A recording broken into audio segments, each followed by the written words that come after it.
Welcome to today's episode of the California GACCs Weather Terms video series.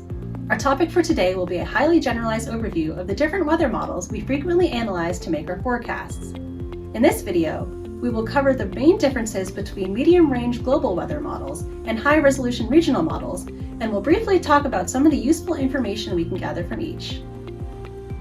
A common approach to weather forecasting is known as the forecast funnel technique. This is a process that meteorologists follow in which large-scale weather processes are analyzed first, such as positioning of troughs and ridges and the jet stream.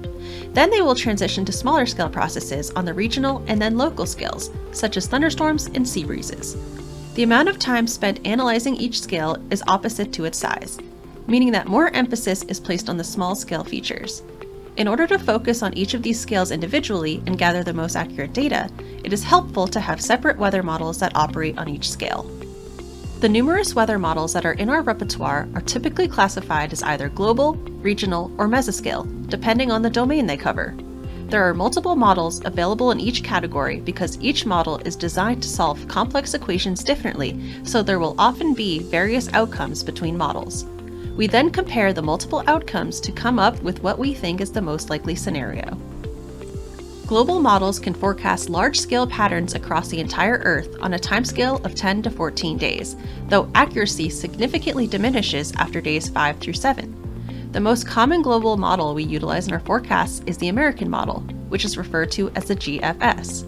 The European and Canadian models are also commonly used, and we typically compare the three to each other and make an educated guess on which we believe to be most accurate in representing the large-scale pattern. In our briefings, we usually show a forecast map of the air pattern in the mid to upper levels of the atmosphere from one of these global models to describe the evolution of troughs and ridges that give context to the current and upcoming weather pattern. For more information on troughs and ridges, please refer to the video linked in the description box below. We will also show global-scale model images and loops of predicted weather in the longer term that is outside the scope of smaller-scale models, such as this loop of a precipitation outlook for days 4 through 7. Notice that there are just splotches of green, as global models do not have the spatial resolution to create detail.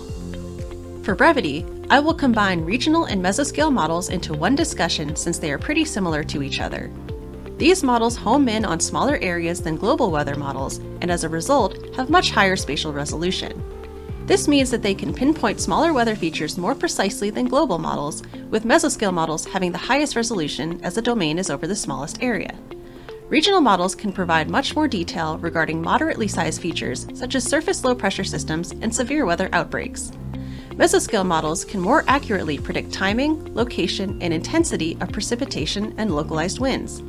They can also more accurately predict the temperature and humidity of a specific location. The downside to these smaller scale models is that they require more computing power, so they can only forecast for up to 3 to 4 days, sometimes less than that.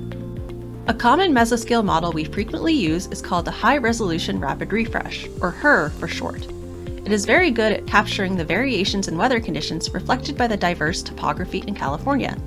It can predict out up to 48 hours, so we use it to fine-tune the forecast for the immediate short term. In our weather briefings, we will commonly show the output from this model for wind gusts or expected precipitation for the day. There is a whole lot more to explore in the world of weather models and weather forecasting as a whole, but that would require a much longer video. For now, I just wanted to give a very brief generalized overview of weather models to give context on how we create our forecasts. If you have any specific questions, please let us know and we can create additional educational material. That's it for today's episode of California GACCs Weather Terms. We hope you now have a greater understanding of the different weather models we utilize to create our forecasts. Thanks for watching, and we'll see you in the next one.